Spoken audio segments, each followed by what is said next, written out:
How to input a non-compliant inspection with a severity of imminent.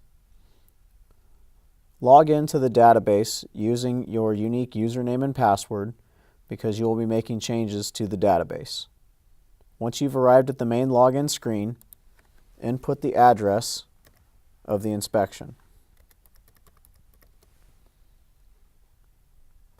Double-click on the occupancy that was inspected. Their information should appear in the action window.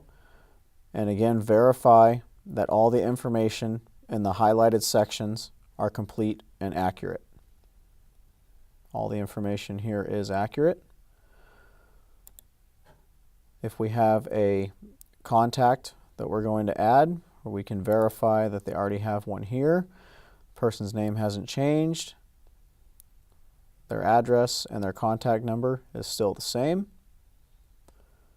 Click on the Inspections tab to bring up the inspections. There's our inspection for Grove Street Apartments. Open the record, verify that the inspection type, the inspection reason, and the inspection reference number are all accurate and match our printout, so that way we are inputting the correct inspection data into the correct record. We're going to give our inspection a started date of March 20th, 2014.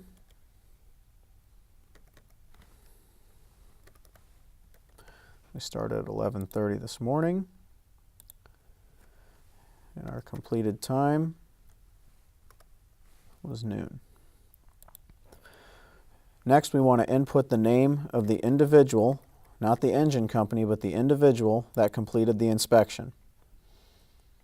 We want to cite if we made contact with the person responsible for making the code violation changes. In this case, we were not. The result type is going to be non-compliant. And at this point, we can input our deficiencies by clicking on the Deficiencies tab. Click on the plus symbol to add a deficiency. The deficiency that we're going to be citing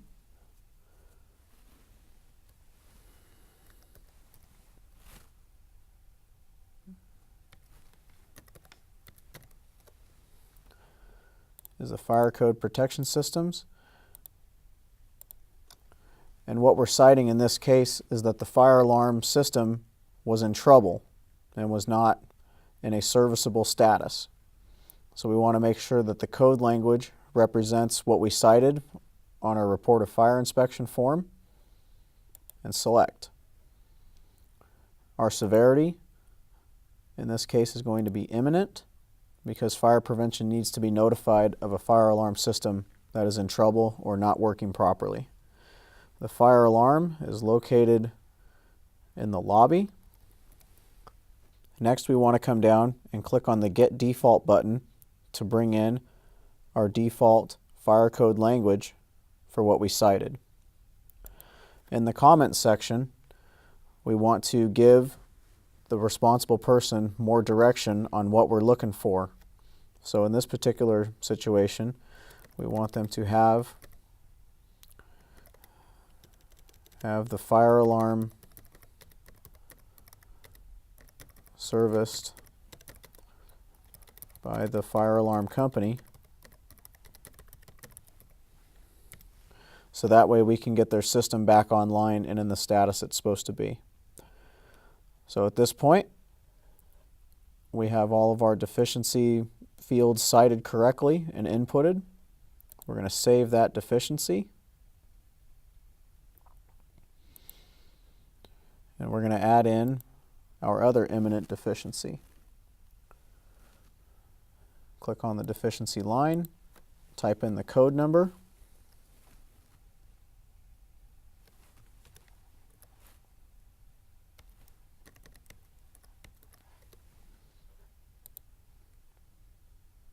find the code language that best describes what you're trying to imply. Select. Severity is imminent. The location, is where the fire sprinkler riser or gauge is, which in this case is the A, B corner exterior. Get your default deficiency comments. And at this time, this is where we want to cite what was wrong with the sprinkler system. In this case, sprinkler system had no water. And remember, the reason why we're citing imminent for these types of deficiencies is that imminent gets an immediate notification to fire prevention, so that way they're aware of what's going on and can start helping us get the system put back in order. Once we have our deficiency information verified, we're going to save it. We're going to use our back button to verify that the deficiencies we put in are what we wanted, that they match, they have the right severity type. We're going to go back to our inspection detail page, and because severities that are marked imminent automatically get generated to fire prevention, we don't have to put in a rescheduled date for these types of severities. And that is how you input a non-compliant inspection with a severity of imminent.